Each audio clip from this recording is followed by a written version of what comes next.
السلام علیکم۔ آج ہم قرآن مجید کی ایک بہت ہی اثر انگیز سورت الفجر کی کچھ خاص آیات پر بات کریں گے۔ کوشش ہوگی کہ ان آیتوں میں جو گہرے پیغام ہیں ان کو سمجھا جا سکے۔ وعلیکم السلام۔ جی بالکل، سورت الفجر، اس میں قسمیں بھی ہیں، پچھلی قوموں کے سبق خاموش قصے بھی، اور انسانی فطرت پر بھی بات ہے۔ ہاں، اور پھر آخرت کا منظر، جواب دہی، اور پھر ایک خوبصورت انجام کا ذکر بھی۔ تو چلیں شروع کرتے ہیں۔ ضرور۔ دیکھیں، ان آیات کی خاص ترتیب ہے، پہلے قسمیں، پھر تاریخ، پھر انسان کا رویہ، پھر فیصلہ، اور آخر میں منزل۔ صحیح۔ تو شروع کی 5 آیتیں، ان میں قسمیں ہیں۔ فجر کی قسم، 10 راتوں کی، جفت اور طاق کی، اور رات جب وہ جانے لگے۔ اتنی ساری قسمیں شروع میں ہی، اور وہ بھی ان قدرتی چیزوں کی۔ اس میں کیا خاص بات ہے؟ دیکھیں، قسم کا مقصد ہوتا ہے آنے والی بات کی اہمیت اور سچائی پر زور دینا۔ گویا اللہ تعالیٰ کہہ رہا ہے کہ جو بات آگے آئے گی وہ اتنی ہی یقینی ہے جتنی یہ فجر کا نکلنا یا رات کا ڈھلنا۔ اچھا، یعنی یہ کائناتی نشانیاں ایک طرح سے گواہی دے رہی ہیں۔ جی بالکل، گواہی بھی اور اللہ کی قدرت، اس کے نظم و ضبط کی یاد دہانی بھی۔ فجر کا آنا، رات کا جانا، ہر چیز جوڑے میں ہے یا اکیلی، یہ سب ایک سسٹم ہے نا۔ اور یہ 10 راتیں کون سی ہیں؟ اس بارے میں کچھ مختلف رائے ہیں شاید؟ جی، مفسرین نے مختلف امکانات بتائے ہیں، جیسے ذوالحجہ کی پہلی 10 راتیں یا رمضان کی آخری 10 راتیں۔ بہرحال یہ بہت بابرکت راتیں ہیں۔ صحیح۔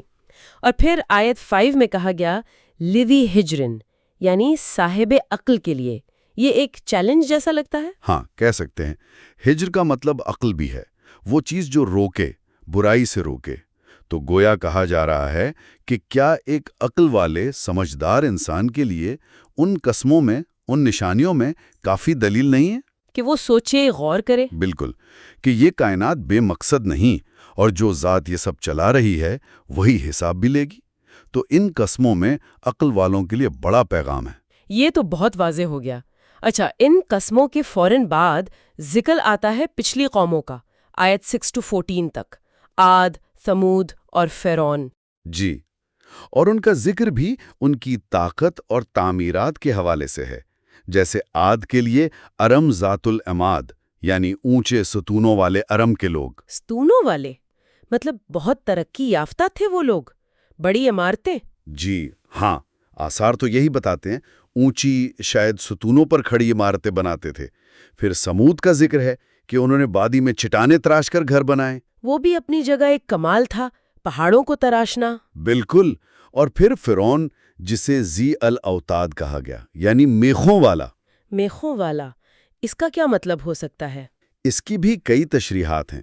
کچھ کہتے ہیں اس کی فوج یا سلطنت کے استحکام کی طرف اشارہ ہے، جیسے خیمے میخوں سے مضبوط ہوتے ہیں۔ کچھ اسے اس کے ظلم سے جوڑتے ہیں کہ وہ سزا دینے کے لیے میخیں گاڑتا تھا۔ اوہ، مگر بنیادی نقطہ ان سب کی ظاہری طاقت اور دبدبہ ہے۔ لیکن ان کی طاقت کا ذکر کرنے کے فوراً بعد ہی آیت کہتی ہے کہ انہوں نے طغاؤ فی البلاد، یعنی سرکشی کی، حد سے گزر گئے۔ جی، اور فَأَكْثَرُوا فِيهَا فساد، اور انہوں نے زمین میں بہت فساد مچایا۔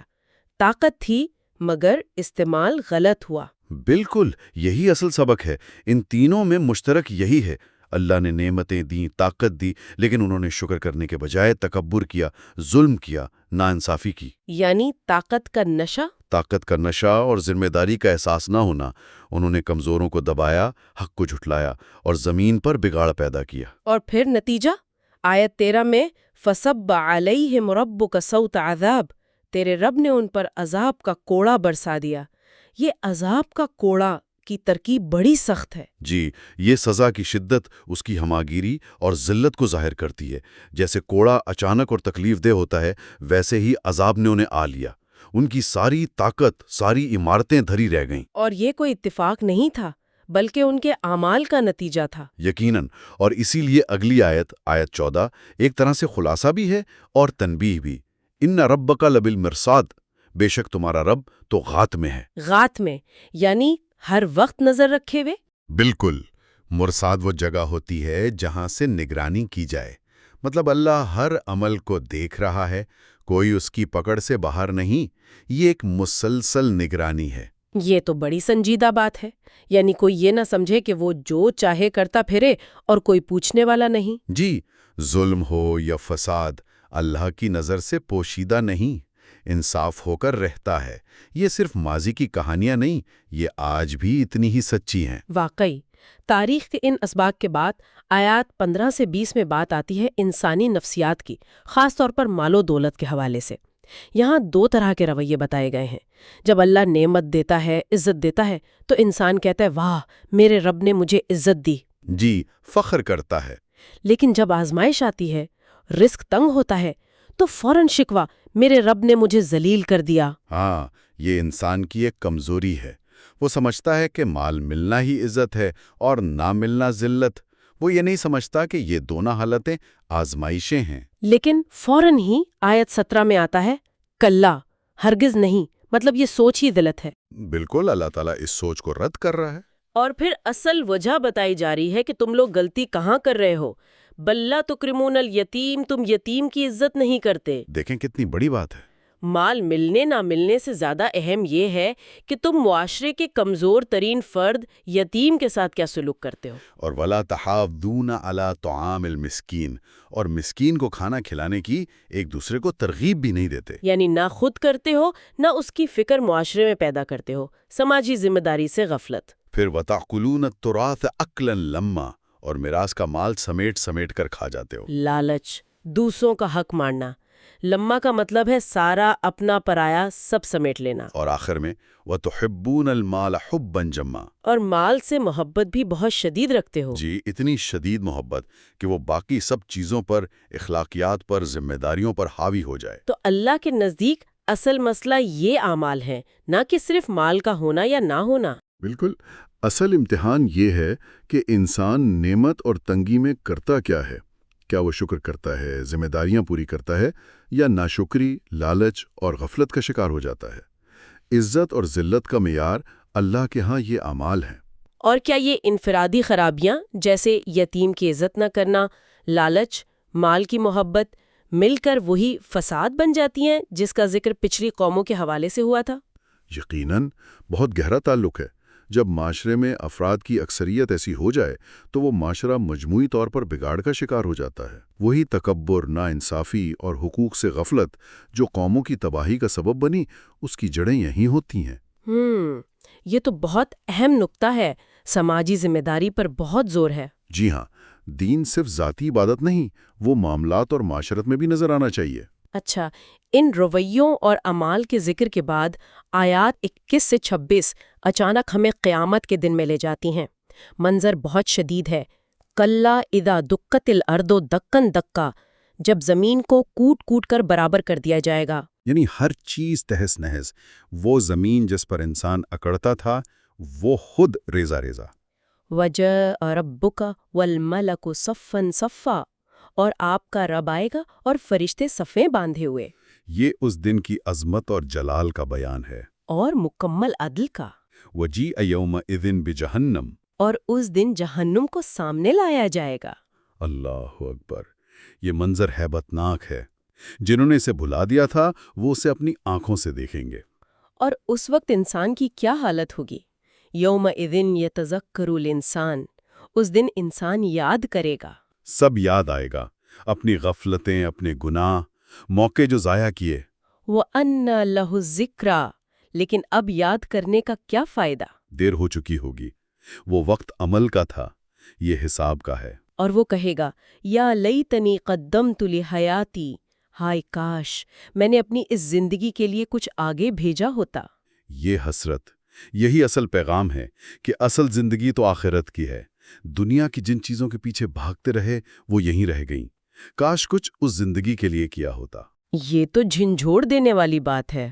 بالکل، یہ ہر ایک کے لیے سوچنے کا مقام ہے کہ ہم اپنی اصل زندگی کے لیے کیا بھیج رہے ہیں۔ اور پھر عذاب کی شدت کا بیان، فَيَوْمَئِذٍ لَا يُعَذِّبُ عَذَابَهُ أَحَدٌ، اس دن اللہ جیسا عذاب دے گا ویسا کوئی نہیں دے سکتا۔ اس کی کیفیت ہی الگ ہوگی، دنیا کی سزاؤں جیسی نہیں۔ اور وَلَا يُوثِقُ وَثَاقَهُ أَحَد، اور جیسا وہ پکڑے گا جکڑے گا ویسا کوئی نہیں جکڑ سکتا۔ مکمل بے بسی۔ یہ اللہ کے عدل کا ظہور ہوگا ان کے لیے جنہوں نے سرکشی اور فساد کا راستہ چنا۔ یہ سارا منظرنامہ بہت ہی ہیبت ناک اور سنجیدہ ہے، لیکن سورت کا اختتام ایک بالکل مختلف نوٹ پر ہوتا ہے۔ آیات 27 سے 30 ایک بہت ہی پیارا خطاب ہے۔ یا ایتھا النفس المطمئنہ، اے اطمینان والی جان۔ جی سبحان اللہ، کیا خوبصورت تبدیلی ہے منظر میں، وہ ہولناکی اور حسرت اور یہاں اطمینان اور سکون۔ اور اسے کیا کہا جا رہا ہے؟ ارجعی الی ربک راضیۃ مرضیہ، لوٹ چل اپنے رب کی طرف تو اس سے راضی، وہ تجھ سے راضی۔ یہ راضیتاً مردیتاً کی کیفیت، یہ تعلق کی انتہا ہے، بندہ بھی خوش، رب بھی خوش۔ اور پھر دعوت، فادخلی فی عبادی، میرے خاص بندوں میں شامل ہو جا۔ اللہ کے نیک بندوں کی سنگت، وادخلی جنتی، اور میری جنت میں داخل ہو جا۔ یہ ہے حتمی کامیابی اور انعام۔ تو یہ نفس مطمئنہ کون ہے؟ یہ اطمینان کیسے ملتا ہے؟ اگر ہم پوری صورت کو دیکھیں تو یہ وہ روح ہے جس نے وہ غلطیاں نہیں کیں جن کا ذکر پہلے ہوا۔ اس نے مال کی محبت میں اندھے ہو کر یتیم اور مسکین کو نظر انداز نہیں کیا۔ تکبر اور فساد سے بچی رہی۔ جی، اس نے اللہ پر ایمان رکھا، اس کے ذکر سے، اس کی اطاعت سے سکون پایا۔ دنیا کے تنگی اور فراخی دونوں میں اپنے رب سے راضی رہی۔ یعنی آزمائشوں میں ثابت قدم رہی۔ بالکل، اس نے اپنی ہجر یعنی عقل کو استعمال کیا، دنیا کی حقیقت کو سمجھا اور آخرت کی فکر کی، اسی لیے اسے اطمینان نصیب ہوا۔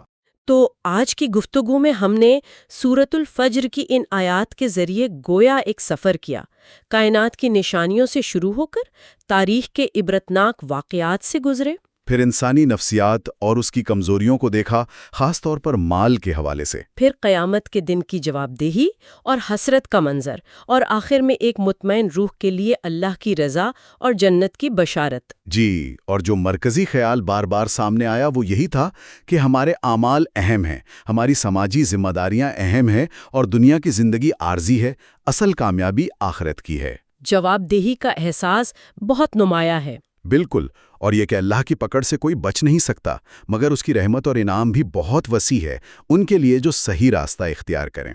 ایک بات جو شاید آخر میں سوچنے کے لیے رہ جاتی ہے، وہ وہی ہجر یعنی عقل و بصیرت ہے۔ ہاں، جس کا ذکر شروع میں آیا تھا۔ جی، تو اصل ہجر کیا ہے؟ کیا صرف دنیاوی ذہانت، یا وہ گہری سمجھ جو ہمیں ان قرآنی پیغامات کو اپنی زندگی میں اتارنے پر مجبور کرے؟ یہ واقعی اہم سوال ہے۔ آج کل اتنی معلومات ہیں، اتنی چیزیں ہیں جو توجہ بھٹکاتی ہیں۔ تو اس دور میں حقیقی بصیرت کیسے حاصل کی جائے؟ کیسے سمجھے کہ کیا چیز وقتی ہے اور کیا دائمی؟ شاید یہی اصل چیلنج ہے، اور اسی میں نفس مطمئنہ کا راز بھی چھپا ہے۔ بہت خوب، یہ واقعی ایک گہری سوچ ہے جس پر غور کرتے رہنا چاہیے۔ بہت شکریہ اس تفصیلی گفتگو کے لیے۔ آپ کا بھی شکریہ۔ کلّا